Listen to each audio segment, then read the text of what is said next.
Cornea and iris, cornea and iris के बीच में, और posterior chamber found in between iris and lens. तो iris और लेंस के बीच में, तो देखो बच्चों ध्यान से, यहाँ पर कंफ्यूजन मत हो जाना। आइरिस और लेंस के बीच में ये जो पॉइंट्स है, it's name is posterior chamber, और कॉर्निया और आइरिस के बीच में जो चेंबर है इसका नाम है एंटीरियर चेंबर। टू टाइप के चेंबर है, ऊपर भी वैसे ही है।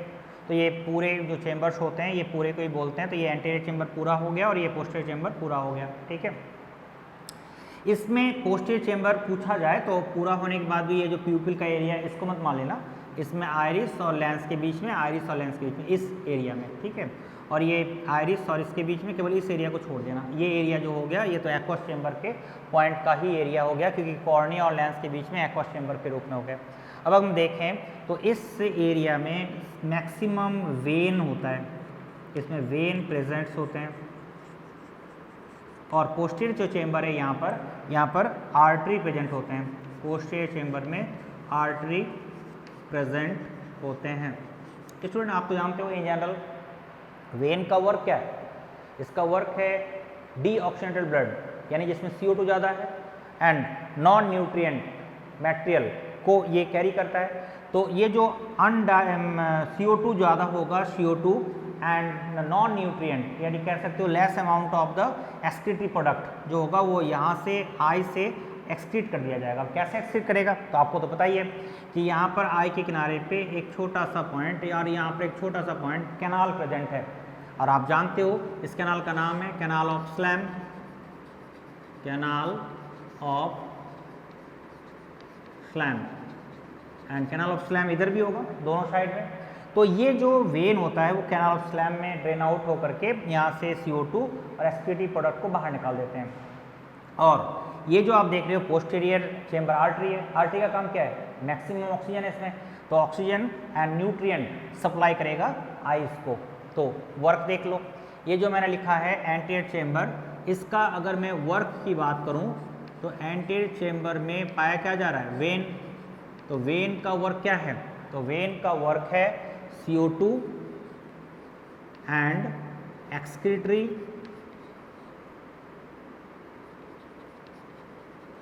Material out through canal of slam. Canal of slam के थ्रू एक्सक्रीटरी मटेरियल और CO2 को आउट करेगा, और साथ में थोड़ा बहुत एक्वस ह्यूमर भी इसमें से आउट होगा। और पोस्टीरियर चेंबर में क्या होते हैं, इसमें आर्टरी होते हैं, आर्टरी प्रेजेंट। इसका वर्क क्या होगा, तो इसका वर्क होगा O2 and nutrient supply to eye को O2 और न्यूट्रिएंट सप्लाई करेगा। तो पोस्टीरियर चेंबर का ये वर्क हो गया। तो इस तरह से ये दोनों जो वर्क है इसको मैंने अलग अलग कैटेगराइज में डिवाइड कर दिया, अदरवाइज ये है तो एक्वस चेंबर का ही पार्ट, और इसमें एक्वस ह्यूमर है। अब बात करते हैं एक्वस ह्यूमर कैसा लिक्विड है। तो एक्वस ह्यूमर जो होता है इट इज ट्रांसपेरेंट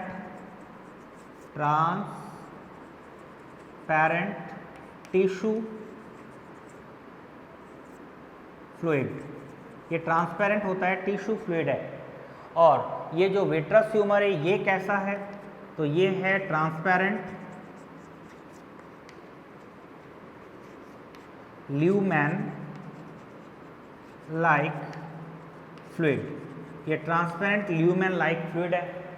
इसके पास भी विटामिन C प्रेजेंट है, विटामिन C प्रेजेंट, और इसके पास भी विटामिन C प्रेजेंट है।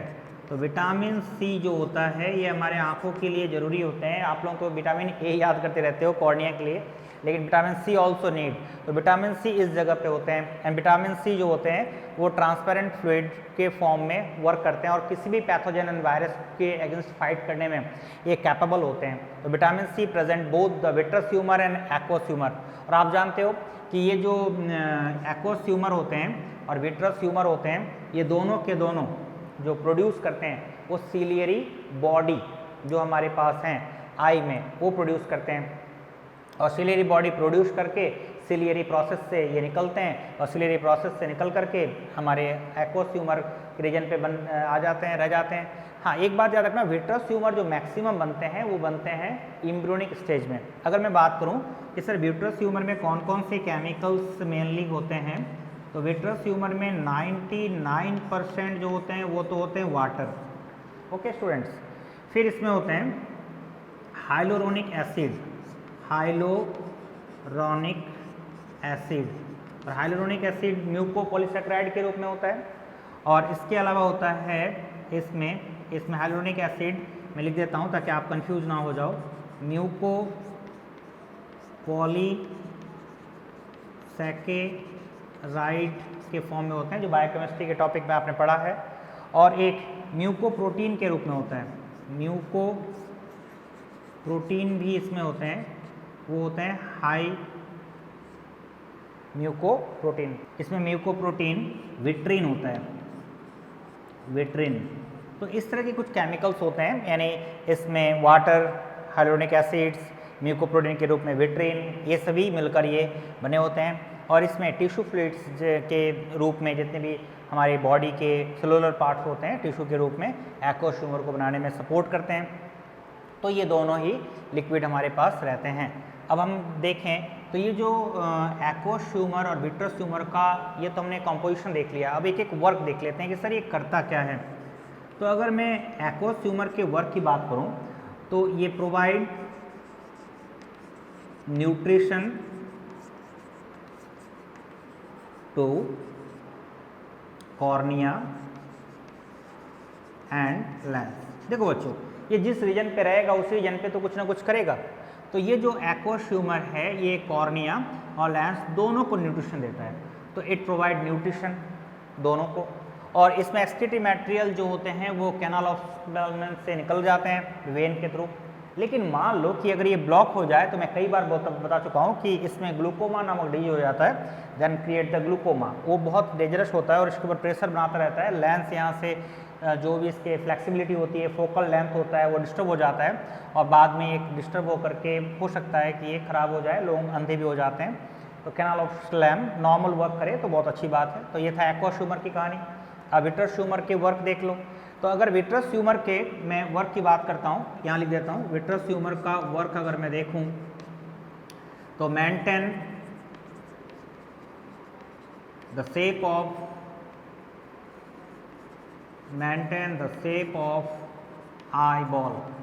आई बॉल के शेप को मेंटेन करेगा, आंखों के जो नॉर्मल शेप होता है उसको मेंटेन करेगा। प्रोवाइड न्यूट्रिशन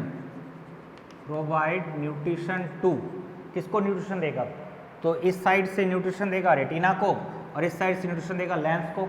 तो provide nutrition to lens and retina, lens और रेटिना को न्यूट्रिशन देगा।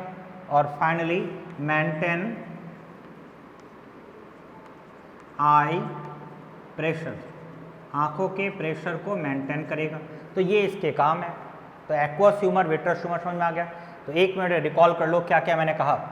This is the normal structure of the human I. This is divided into many chamber. First is called aqueous chamber. Aqueous chamber present in between cornea and lens. It is very clear, cornea and lens, the chamber is called aqueous chamber. In this chamber found the aqueous humor. Okay, now aqueous chamber divided into posterior chamber and anterior chamber. Anterior chamber is called the area of the cornea and iris. In between the cornea and iris is called as anterior chamber, and in between iris and lens is called as posterior chamber. In anterior chamber found many vein, and in posterior chamber found many artery. You know, vein carry deoxygenated blood, so CO2 present in that region, and some excretory material drain out through eye to outside. So they release their excretory product from this region to canal of Schlemm, and after that this excretory product have to out. In that time some amount of the aqueous humor, that is the excretory product, have to also out from this region. So our pressure have to maintain in eye. And second thing, the posterior chamber is the artery, and this artery carry the oxygen because it is oxygenated blood, and this artery have to supply oxygen and different type of food nutrient from blood or body to eye region. They collect nutrient from body and blood and finally release in that region. So this is the anterior and posterior chamber. So aqueous chamber divided into anterior chamber and posterior chamber. Okay students, and this is called as the vitreous chamber.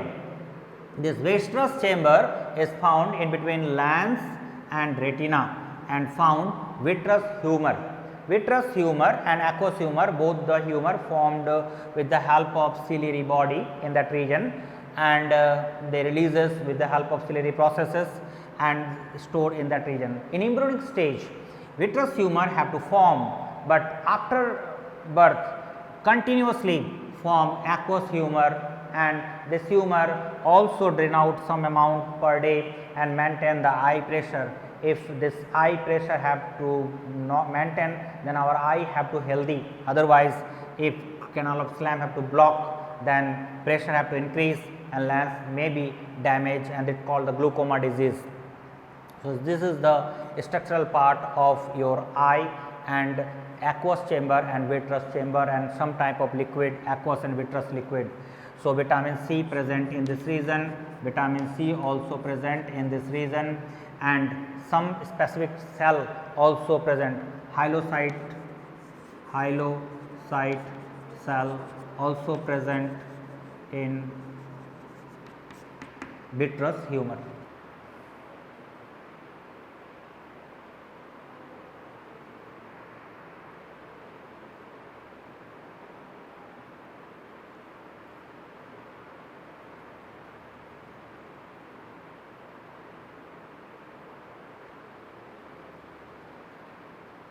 Students, now we explain the remaining part of this structure in eye. You know, cornea, iris, ciliary body, scleroid, choroid, retina, etc. Now, this lens, we explain now lens. This is the lens, is the most important structure in human eye. When lens is normal and their work is very clear and perfect, focal length have changing capacity, then image form very clear, it obviously. But when age have to increase in the time, the lens not properly work, their focal length have to not properly change, because ciliary muscles and ciliary body not properly work, lens have to thick. In that time, image is not properly formed, so many type of eye defect have to arises in old age. Now it is different type of vitamins and chemical deficiency, sometime lens have to damage. If lens have to normal work, then eye and their image formation is normal. Suppose मैंने चश्मा पहना है, क्यों? क्योंकि हमारे cornea जो है वो तो नॉर्मल है, बट हमारे आईज में हमारा जो लेंस है उसमें डिफेक्ट है, इमेज को रेटिना पे ठीक से फॉर्म नहीं करा पा रहा है, इमेज उसके ऊपर इम्प्लांट होकर जा नहीं पा रहे हैं रेटिना में। तो अगर वो इमेज को रेटिना के आगे या पीछे बना रहे हैं तो इमेज नहीं बनेगा। तो हमने चश्मा पहना है, इस ग्लास के द्वारा वो इमेज को ठीक तरीके से वो लेंस को सपोर्ट कर रहे हैं बाहर से कि आप जो है इमेज को उसी जगह पे बनाएं। तो ये चश्मे कम यूज़ कर रहे हैं, यानी लेंस के वीकनेस से ऐसा होता है। अदरवाइज़ एक नॉर्मल हेल्दी कंडीशन में अगर हमारा आई का लेंस है तो आंखों में चश्मे की कोई नीड ही नहीं है और हम नॉर्मल कंडीशन में रह सकते हैं। अब देखो लेंस के बारे में, लेंस की जो एम्ब्रियोनिक डेवलपमेंट होता है वो होता है इक्टोडर्मल। ये कई बार आ चुका है नीट के एग्ज़ाम में, तो अभी स्टार्ट हुआ है, पहले AIPMT होता था उसमें आया है। तो ये इक्टोडर्मल ओरिजिन होता है। हमारा जो रेटिना होता है ये भी याद रखना, मैं रेटिना भी पढ़ा चुका हूँ, रेटिना ऑल्सो इक्टोडर्मल ओरिजिन, रेटिना भी हमारा इक्टोडर्मल ओरिजिन के रूप में होता है। और ये जो होते हैं इक्टोडर्मल ओरिजिन के फॉर्म में लेंस होते हैं। ह्यूमन में जो हमारा लेंस है वो 11 मिलीमीटर इन डायमीटर होता है। इसका डायमीटर नियर अबाउट 11 मिलीमीटर होता है, थोड़ा बहुत 11.01 हो सकता है, 02 हो सकता है, लेकिन इन जनरल हम कहते हैं 11 मिलीमीटर इन डायमीटर, ये नॉर्मल होता है।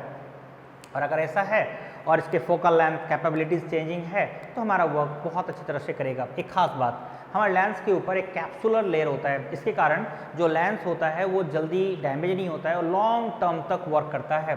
तो देखो, lens made up of crystalline transparent protein, ये क्रिस्टलाइन ट्रांसपेरेंट प्रोटीन होता है और इससे ये बने होते हैं, और ये जो होते हैं खुद ट्रांसपेरेंट होते हैं, और जो भी लाइट होता है उसको बहुत अच्छी तरह से रेटिना तक पहुंचाने में ये हेल्प करता है।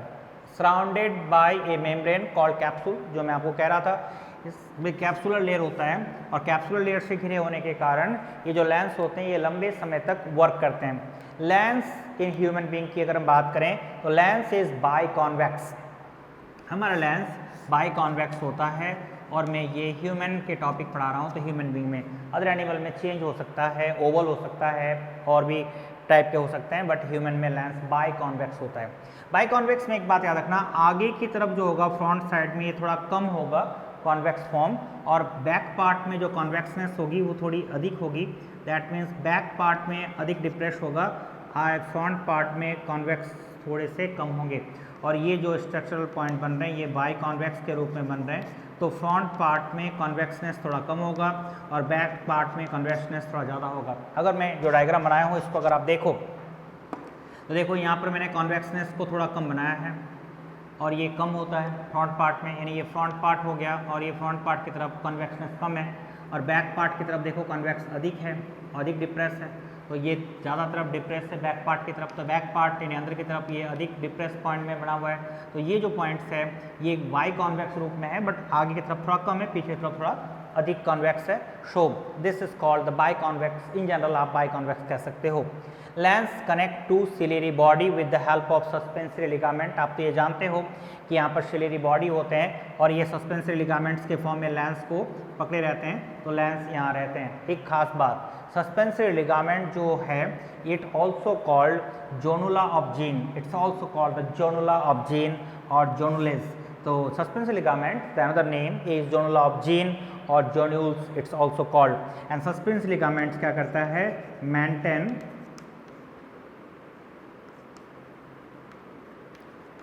Normal focal length of lens, क्योंकि लेंस को ये पकड़े हुए हैं तो लेंस का जो फोकल लेंथ है उसको मेंटेन करने में सस्पेंसरी लिगामेंट हेल्प करते हैं, और ये लेंस के स्ट्रक्चरल पॉइंट्स जो होते हैं नॉर्मल वर्क करने पे हमारा आइज लंबे समय तक हेल्दी कंडीशन में वर्क करता रहता है। अब देखो, तो लेंस भी आपने देख लिया, अब इसमें कुछ points, it's called as upper eyelid, ये जो आप देख रहे हो ये अपर आईलिड है और ये लोअर आईलिड है, लोअर आईलिड।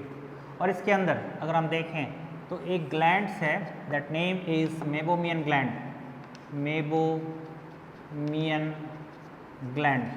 ये इंसानों में होता है, ह्यूमन में ये ग्लैंड्स प्रेजेंट्स होते हैं मेबोमियन ग्लैंड, लेकिन जैसे कि दूसरे हार्निवोरस एनिमल, काव में, बफेलोज में, इनमें होता है हार्डेरियन ग्लैंड, रैबिट में, तो आपको मेबोमियन की जगह वहाँ पर हार्डेरियन ग्लैंड नाम आ सकता है।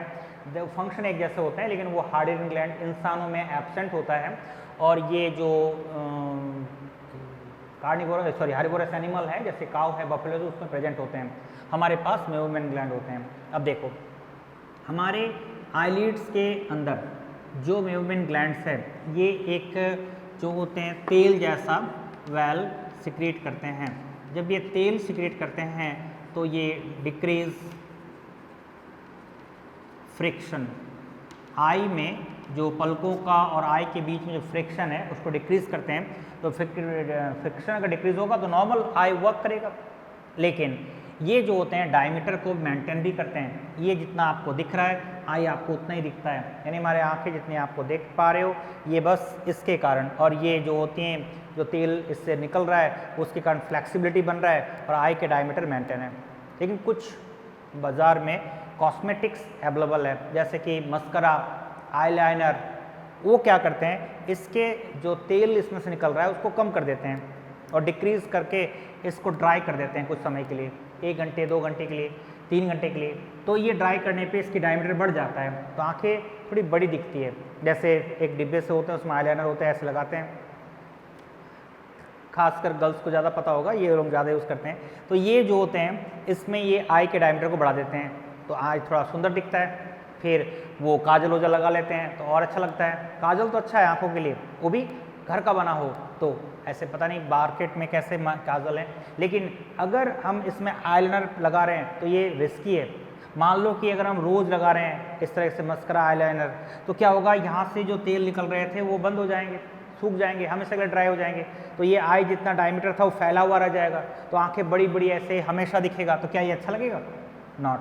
तो इसलिए हमें इसका यूज़ कभी कभी 2-4 महीने में एक बार हो गया तो हो गया, नहीं तो कोई ज़रूरी भी नहीं है, आप ऐसे ही बहुत सुंदर हो। तो इस तरह से ये जो आई के डायमीटर है, इस पॉइंट्स को मैंने आपको बताया, इसका क्या वर्क है ये मैंने बताया। ये नॉर्मल फ्रिक्शन को मेंटेन करता है और हमारे आइज़ के जो ब्लिपिंग होती है, आंखों में पलकें जो झपकते हैं, उसको भी नॉर्मल कंडीशन में मेंटेन करते हैं। और ये आई लैसेस हैं, आई लैसेस जो होते हैं ये ऊपर से कोई भी डस्ट पार्टिकल अगर अपन आई में जाना चाहते हैं तो उनको रोक लेते हैं। तो इस तरह से ये आई के कुछ पॉइंट्स थे। और इसमें एक ग्लैंड और है हमारे आइज़ में, जिसको हम यहाँ पर लैक्रिमल ग्लैंड या टीयर ग्लैंड कहते हैं। इससे आंसू निकलते रहते हैं और आंसू निकलने के बाद ये जो हमारा पूरा रीजन है कॉर्निया का, ये पूरा इससे ढका रहता है, उससे न्यूट्रिशन भी थोड़ा बहुत मिलता है। और इसके आंखों के ऊपर के एरिया में जो बैक्टीरिया है, वायरसेस हैं, उनको ये किल करने में भी सपोर्ट करता है, तो ये डिस्ट्रॉय कर देता है। इसलिए हमारे आंखों में हमेशा चमक जो बना हुआ है, इसका मेन रीज़न है यहाँ से लैक्रिमल ग्लैंड से या टीयर ग्लैंड कह लो, इससे लिक्विड निकल रहा है और ये लिक्विड जो होता है एंटीसेप्टिक, एंटीबायोटिक, प्रिजर्वेटिव के फॉर्म में पैथोजन को किल करते हैं और हमारे आई को प्रोटेक्ट करते हैं। तो ये कितनी अच्छी बात है। तो इस तरह से हमारे पास लैक्रिमल ग्लैंड है, मेयोमिन ग्लैंड है और ये जो स्ट्रक्चरल पार्ट्स है इसमें आपने देखा। अब अगले पार्ट में आप देखोगे कि इसमें कौन कौन से मसल्स आई बॉल को पकड़े हुए हैं, इसका वर्क कैसे हो रहा है, लेंस किस तरह से इमेज को फॉर्म करा रहे हैं रेटिना में, नहीं कर रहा है तो कौन सा डिफेक्ट है, ये सभी अगले क्लास में। Okay student, now we explain the working of eye and movement of eyeball. At first we explain, then explain the other part also. Movement of eyeball, you know the complete structure of the eye surrounded by the sclera and the outside, and this structural part from the eyeball and their structure. So eyeball and their movement is controlled by 6 type of skeletal muscles. So 6 types of skeletal muscles, 6 type of skeletal muscles found in eye. In our eyes, 6 type of skeletal muscles have to present. Why it called the skeletal muscles? Because it connect to skeletal system, that the orbit, and after that they connect to sclera part. Suppose this is the eye and their structure,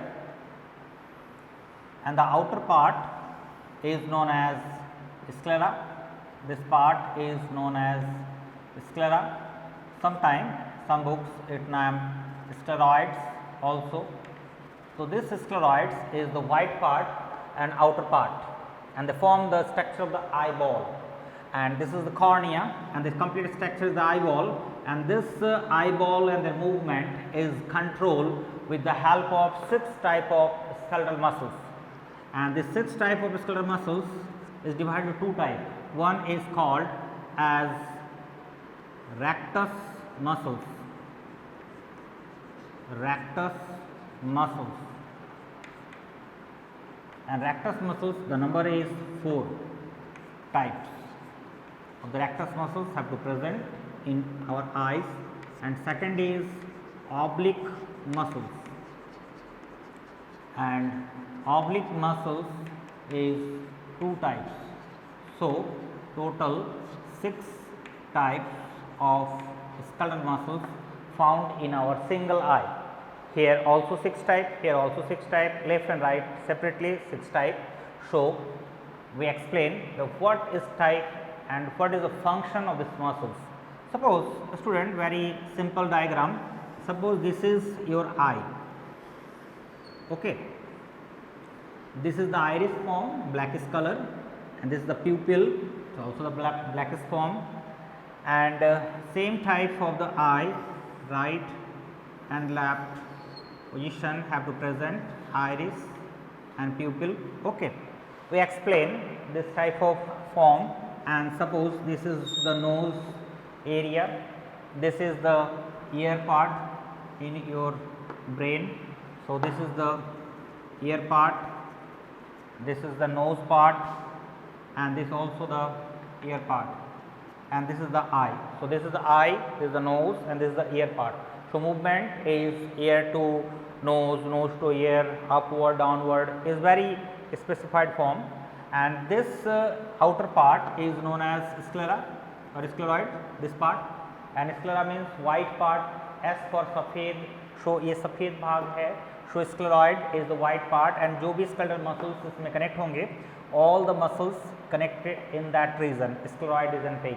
सबसे पहले बात करते हैं कि इसमें upper side से जो bunch में मसल्स बन करके एक ही मसल्स हैं वो बंच में हैं, और जो सिंगल मसल्स से यहाँ पर बंच में आकर अटैच हो रहे हैं, इस मसल्स का नाम है सुपेरियर रेक्टस मसल्स, क्योंकि ऊपर की तरफ है इसलिए इसका नाम है सुपेरियर रेक्टस मसल्स। जैसे इधर है वैसे इधर भी होगा सुपेरियर रेक्टस मसल्स, इसके लिए भी तो मैं एक आई भी ड्रॉ कर रहा हूँ, आप समझ लेना, दोनों साइड में जैसे होंगे। लोअर पार्ट में ये बंच में एक मसल्स बन रहे हैं, बंच में ये मत समझना कि बहुत सारे मसल्स हैं, बंच में ये सारे बंच में है, बट बंच में है फिर भी एक ही मसल्स है, और ये है इन्फीरियर रेक्टस मसल्स, नीचे है इसलिए इसका नाम इन्फीरियर रेक्टस मसल्स। तो ये इन्फीरियर रेक्टस मसल्स है, यहाँ पर कुछ मसल्स है, और ये जो मसल्स है ये बंच में एक जैसे मसल्स को फॉर्म कर रहे हैं, ये अंदर की तरफ है इसलिए इसे बोलेंगे internal rectus muscles, internal rectus muscles. और इधर कुछ मसल्स है इस साइड में, ये जो मसल्स है ये बंच में सिंगल मसल्स को फॉर्म कर रहे हैं, और ये जो मसल्स है ये है एक्सटर्नल रेक्टस मसल्स। ओके, यानी हमारे पास रेक्टस मसल्स 4 टाइप के हो गए, कौन कौन से? Superior rectus muscles, inferior rectus muscles, internal rectus muscles and external rectus muscles. Shortcut में इसको ऐसे लिख सकते हो, सुपेरियर रेक्टस मसल्स,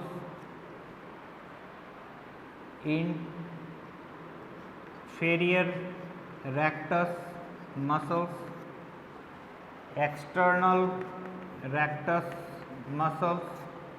अब ये इंटरनल लिख चुके हो इन्फीरियर, तो इंटरनल में आई आर एम ना लिख कर इंटरनल के लिए आई एन लगा दो, इंटरनल रेक्टस मसल्स, ताकि इन दोनों में थोड़ा सा डिफ्रेंसिएशन हो जाए।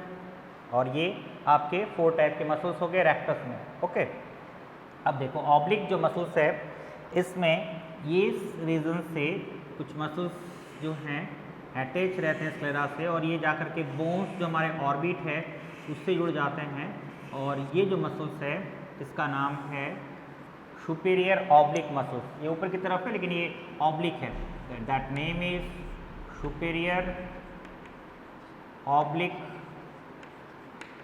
It's name is superior oblique muscles. Okay dear students, now अब लोअर पार्ट में बात करें तो इस साइड में स्क्लेरा से अटैच होकर के बंच में मसल्स हैं, और ये ऑर्बिट में जाकर अटैच हो रहे हैं इन्फीरियर होकर के। अब ये जो मसल्स है इसका नाम है inferior oblique muscles, inferior oblique muscles. तो आपने देख लिया कि हमारे पास सुपीरियर ऑब्लिक मसल्स जो है इसको आप शॉर्टकट में ओ लिख सकते हो, सुपीरियर ऑब्लिक मसल्स, और इसको लिख सकते हो इन्फीरियर ऑब्लिक मसल्स। इस तरह से हमारे पास 6 टाइप के मसल्स हैं। अब मैं इस आई के जो स्ट्रक्चर देख रहे हो इसका एक्सप्लेनेशन कर रहा हूँ। At first we explain superior rectus muscles, what is the function. तो rectus muscles is 4 types of rectus muscles and their function. First is superior rectus muscles.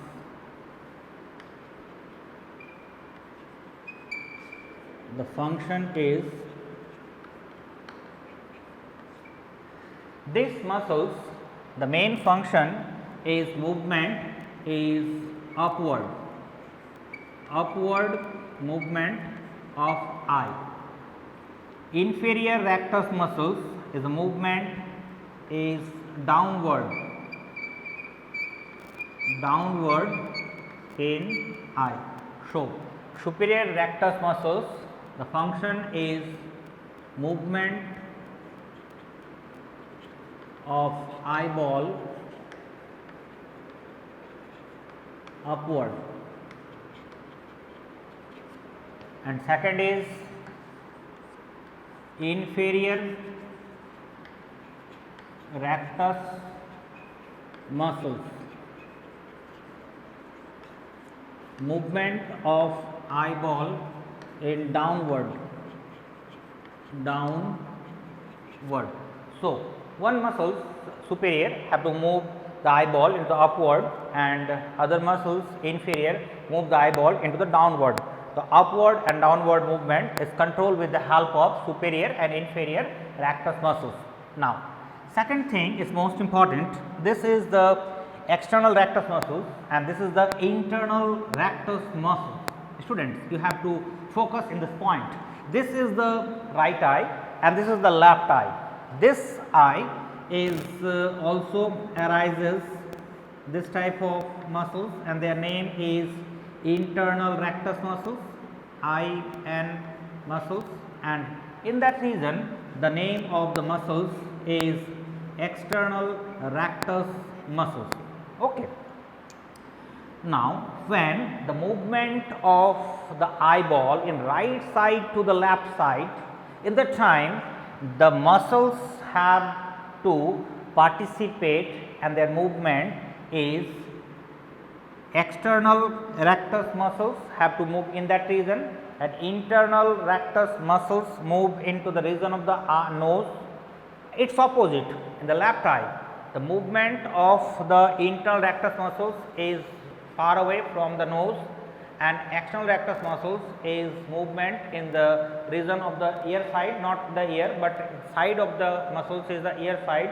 So the movement is right side to left side. In that time this right eye the muscles have to external muscles have ear to nose side and internal muscles also the nose side and their internal muscles nose to ear side and this muscles is also the ear side. So the movement is specialized and this type of the movement in the both eyes have to some difficulties to understanding problem.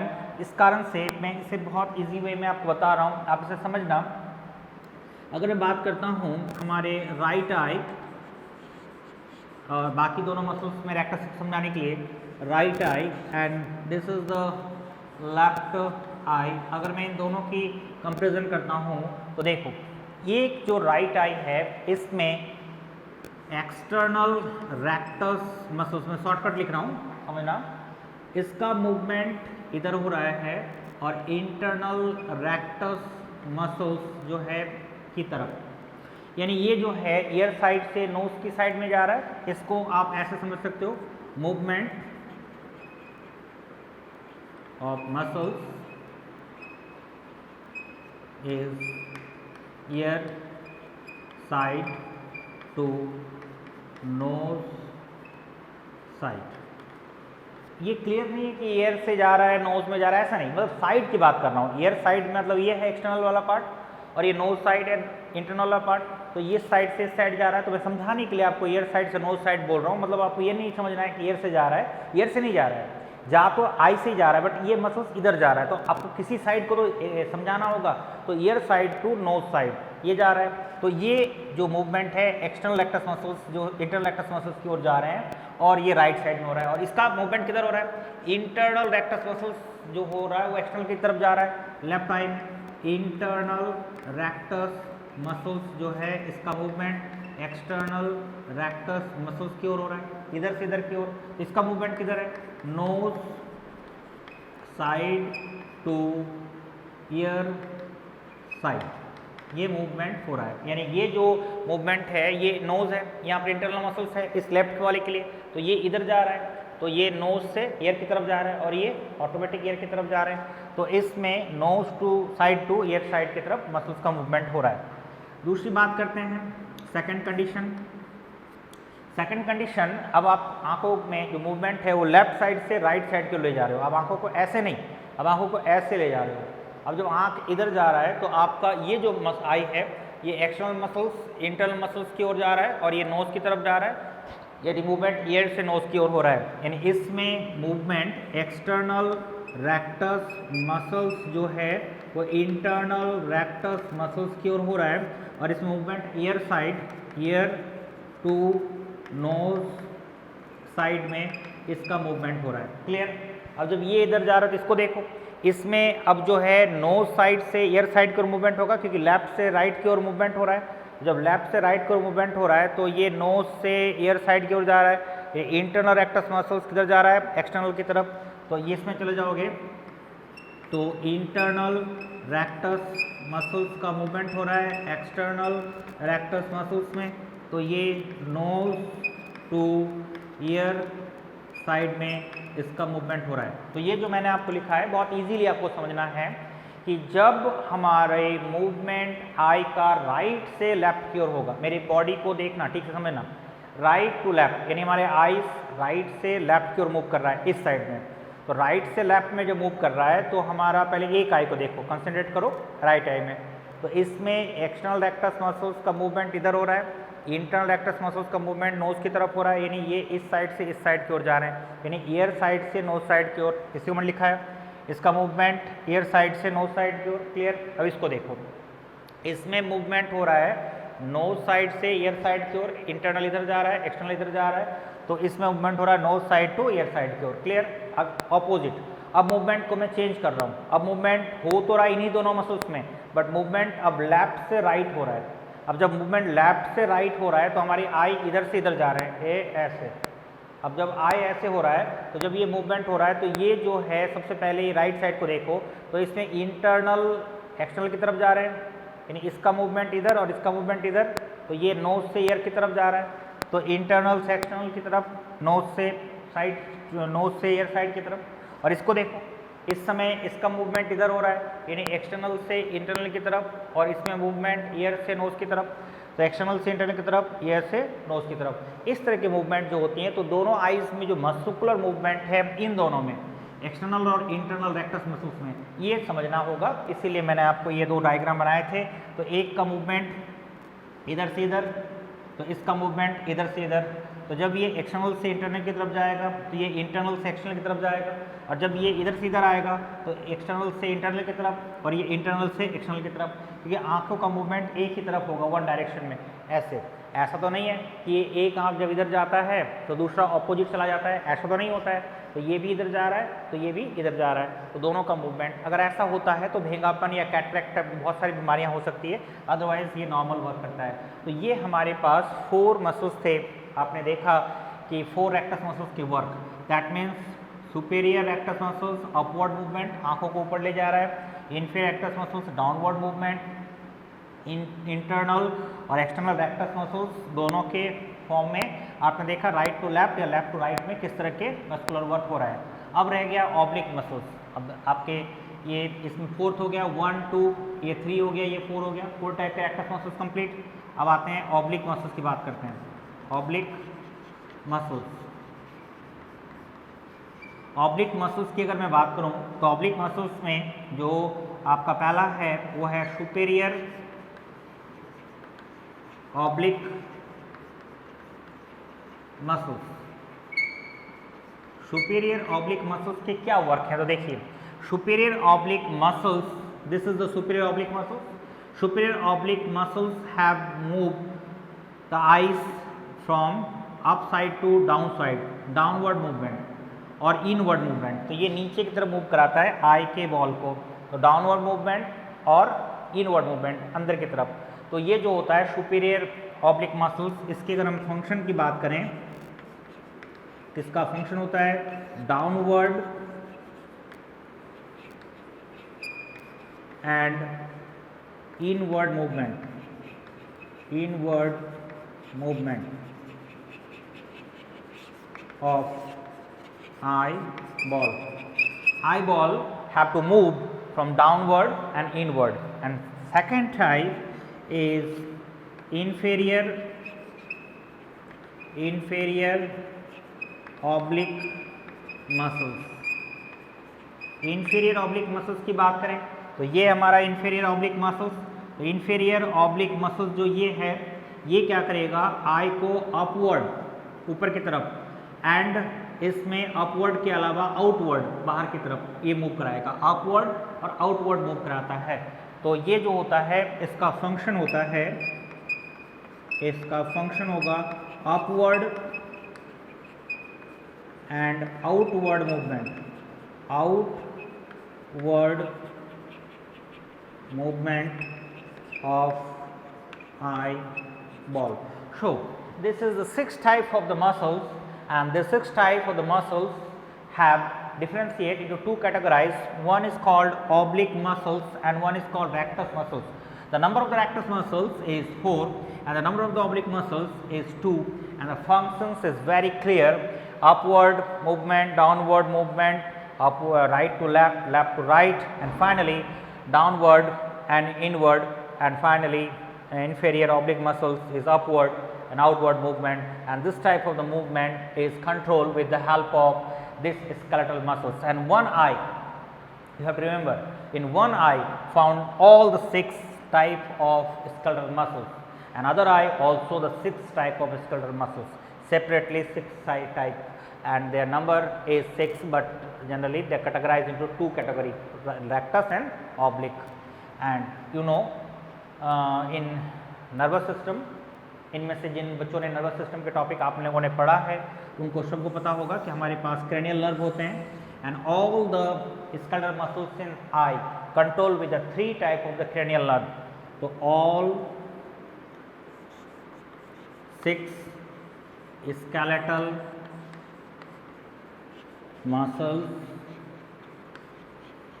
In eye controlled by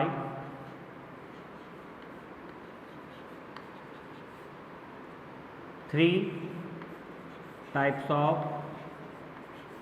cranial nerve, 3 types of cranial nerve। बच्चों एक बात याद रखना, all 6 skeletal muscles in eye, स्कलेरा इसलिए बोलते हैं क्योंकि orbit से ऐड होकर आता है और स्क्लेरा से ऐड होता है, और कहीं भी बोन से ऐड होगा तो स्कलेटल बोलते हैं। And skeletal muscles have capacity to self control. आप अपने हिसाब से अपने आई को left side, right side, up side, down side move करा सकते हो। So skeletal muscles function in control of your brain activity also. So all 6 type of muscles in eyeball controlled by 3 types of cranial nerve, and the name of the nerve is 3rd, 4th and 6th cranial nerve. 6th cranial nerve. This cranial nerve have to participate to movement of the eyeball. That name is 3rd, 4th and 6th. आप जानते हो कि मैंने एक formula दिया था, ओ ओ O T T, आओ फैसला करो और गेट से भागो शाबाश। तो थर्ड नंबर कौन हो गया? Olfactory, optic, oculomotor. तो इट इज ऑकुलोमोटर। ट्रकलर फोर्थ हो गया, टी टी मतलब टी पहला टी, ट्रकलर ये फोर्थ ट्रकलर हो गया। और 6 टी टी आओ एब्ड्यूसेंस हो गया। तो एब्ड्यूसेंस इस फॉर्मूला से आप नाम याद कर सकते हो। तो तो ये जो क्रैनियल नर्व्स होते हैं, this cranial nerve have to control the movement of the skeletal muscles, ये भी कंट्रोल करने में हेल्प करते हैं। जब आपके मूवमेंट आपके कंट्रोल में है तो भी, आपके कंट्रोल में नहीं है तो भी, उस समय दोनों कंडीशन में ये सपोर्ट करते हैं इस आई बॉल के मूवमेंट में। सो फर्स्ट पॉइंट में आपने वर्किंग ऑफ आई में ये देखा कि मूवमेंट ऑफ आई बॉल के लिए 6 टाइप के मसल्स कैसे काम करेंगे। और मेरे ख्याल से अगर आप इस डायग्रामेटिक पॉइंट को समझ चुके हो तो superior, inferior, external, internal, superior oblique, inferior oblique, ये नाम आपको याद हो जाएंगे और ये जो होते हैं इसके वर्क बहुत इजीली आप समझ सकते हो। और ये जो है 3 क्रैनियल नर्व के कंट्रोल में काम करते हैं, 3, 4 एंड 6 याद रखना। ओके, नाउ नेक्स्ट पार्ट में मैं रेटिना और उसके वर्क को बताऊंगा।